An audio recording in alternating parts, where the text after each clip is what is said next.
сайлаган ике шигыремне гына оқып китәм. Аңарчы менә бу китапка эпиграф булып хезмәт итә торган менә шу китабымны чыгардым. Ике шагыйрь якташым мин дигән шигыремне оқып китәм. Шагыйрь булып тумаган, шигырь язып туймаганнар. Тарих булып калган сүзләр, күңелләргә уеп эзләр. Илдар Әнгам исемнәрен еллар саклый бик кадерләп, изге мирас булып яши, йөрәкләрдә уттай дөрләп. Һәркайсының үз сукмагы, һәрберсенең үз токмагы, халкын данлап әйткән сүзе хәтерләтә ут чакманы. Ике якташ, ике әдип сөйде, көйде, бирешмәде. Бөркет булып күккә ашты, көтү белән килешмәде. Бөркет кыя башын сайлый, әйтер өчен соңгы сүзен, күк киңлеген яулап алгач, эшкә куша үткер күзен. Яшьлек белән хушлашуны гел сагынып уйлый үзе, кара икмәк кадерләрен әйтеп бирә шигырь сүзе. Минем өчен бу шәхесләр буй җитмәслек биеклектә. Тоям бәхет шигырьләрем булса тиңдәш тиешлектә.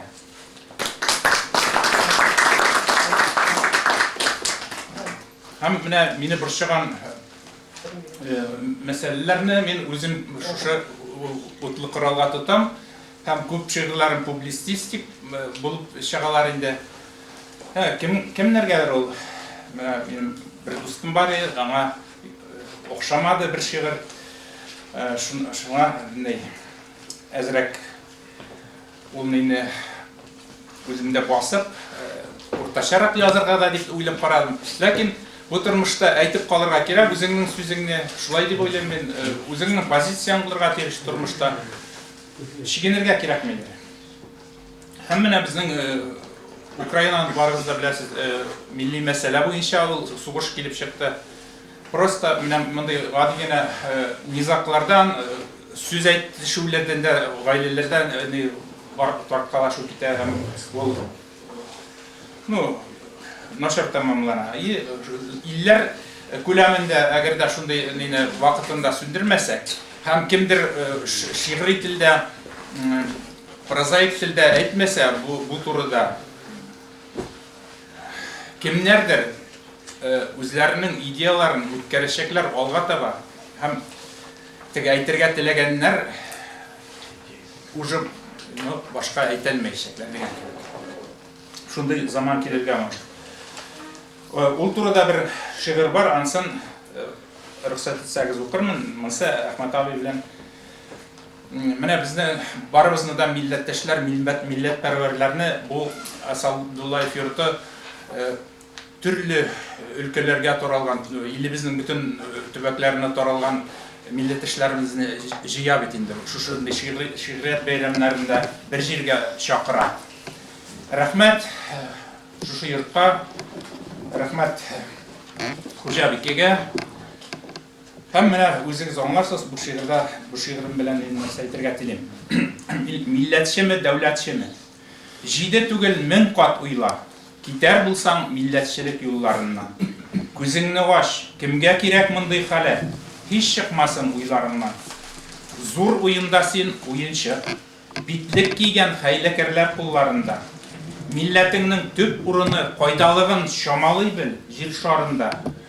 Низак башлый, сугыш ача, явыз затлар биләп алган милләтчелек. Дус яшәтә, бай яшәтә, илне тоткан безгә кирәк дәүләтчелек. Дәүләтчелек. Һәм менә безнең халык исәбен алу вакытларында шундый инде куялар. Кем үзенең милләтен ничек күрсәтәсе килә? Мәсәлән, Башкортстан татары или башкорт татары, татар башкорты, әллә нинди нәрсәләр килеп чыкты.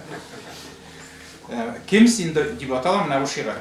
Мин һаманда аңлый алмыйм. Татар кемдә мишәр кем? Төрле милләт булып бетсә, татар булып яшәр кем? Без булгар дип үзен алдый, татар телле бик күпләр. Таралган милләт калдыгын кем теләсә шул чүпләр. Сибеп ташлаган борчакны авыр җыю Казанга. Kimdir şuшы ысул белән ялган шөһрәт казана. Керәшеннәр үзләренчә аерылып йөриләр. Ата-баба ялгышлыгын күп гасырлар көриләр. Ялгышларны язмыш белән күпме була түләргә. Татарлыгым яшәсен ди, кирәк ихлас теләргә. Рөхсәт итсәгез, милли темага булган шигыремне укыйсым килә. Кичәдә ул укылмас. Менә безнең Башкортстанда инде ул тема аны югарыдан басалар. Хәзер күтәрелсә ул конфликтка китергә мөмкин шундый вакытында эшләделәр бу эшне. Күп анда миллионга якын татарны башкорт итеп яздылар, паспорт бирделәр. И шул аркада анда кимсенеп яшәдек без. Берсен әйткәндә. Ясалма бүленеш дип атала. Бу шул Башкортстанның автономия яулау Заки Вәлиди тарафыннан анда ничектер шул гражданнар сугышыннан соң ялгыш булган дигән минем үземнең фикерем бар. Автономияларга бүлгәләп, ул яракка киткән ниндидер бер ни булган. Уе булган ул политика ул заман кешеләренең. Чынлап та бәлки ул татарны шулай телгәләп, бүлгәләп төрле исем белән атап, шулай бердәм булып яшәүдән аны читләштергәннәр. Үзаллылык шикләрендә, автономия битендә үзаллылык шикләрендә яшәргә мәҗбүр итеп, күп милләтле Рәсәй җирен бүлделәр, оста китеп. Ленин сызган якты юллар, картадагы шикләр ул. Милли билге буламыгы күп елларга җитәр ул. Автономия яулангач, ясалма туды шикләр. Башка милләт телен инде өйрәник соң ничекләр. Автономлы кысаларга куйдылар безне бикләп. Башка өлкә татарларын хокукларында шикләп. Нижгар, Сиргач татарлары сөйләм телдә калыша. Татарлык билгеләре анда хайран тамаша. Яраклашкан сайын ара, мәркәздән төрле якка таянышны тыю мөһим. Бүленми кара акка. Һәр кем тели милләтенә куәт биреп торырга. Дәррәү куба сәясәтне тиеш якка борырга. Милли сорау кануннарын сак күзәтә шуңарга. Ирек куймый, ирек гөле салкыннарда туңарга. Рәсәй булып, бердәм булып, СССРда яшәдек. Белем алдык туган телдә, нигез булды яшәрлек.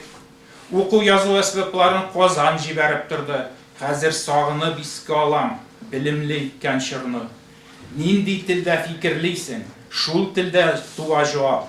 Чыктым аша күпер диеп, сөйләшүләр ай харап. Калыр безнең сөйләм теле эсперанто тел булып. Ни татарча, ни башкортса белмәс булып яшь буын. Украинча сөйләшергә тырышып карый грузин, бер нәрсәдә барып чыкмый, хурлыкка куя үзен. Исегездәдер. Нигә бала капчык сүзен тиеш ток дип әйтергә? Өйдә ничек сөйләшергә? Аңлашылмый күпләргә. Әнисенә әсәй дип әйтергә тиешме ул? Әти атай, гөмбә дәшмәк, шушымы отышлы юл. Сөйләм теленең чисталыгын кем сакларга тиешсең? Үзагышына куйгаштын кайтарырга булыр соң.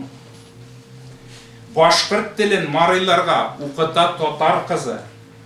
Кадрларга кытлык сәбәп, тырыша бер ялгызы. Милли дәрәҗәле өлкә түрәләр өчен кулай. Бердәм телдә сөйләштерү җаен табалар шулар. Ана телен бузган телне өйрәнә алырбызмы? Өйрәнмәсәк бу шикләрдән читләрдә калырбызмы? Бердәм милләт булу өчен үз телен белү кирәк. Буыннардан буыннарга тапшырсын горур.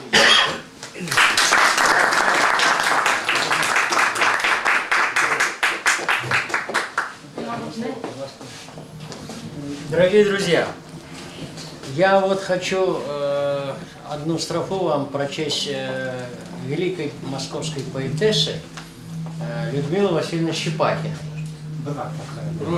Она и сейчас есть. И вот она в своем стихотворении «Вдова» написала: «В седины дней склонилась голова. Судьба согнулась, как спина от груза. Россия, безутешная вдова погибшего Советского Союза.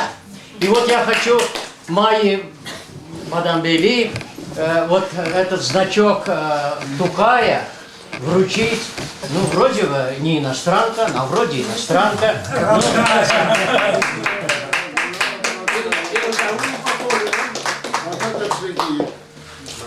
Спасибо вам.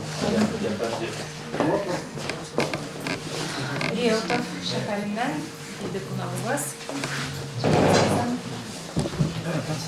Сау болу, мистерден мен курьером работаю высшей категории хизматкерларга. Рахмат үзүңүзгө. Алиберизге сау болуп, келеберне штабнага кыйнап берилет.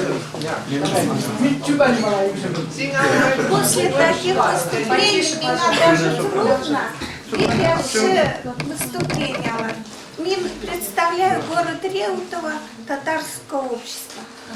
Егерме с лишним ел назад Ярославда нацет добились, культурный центр мен возглавляла.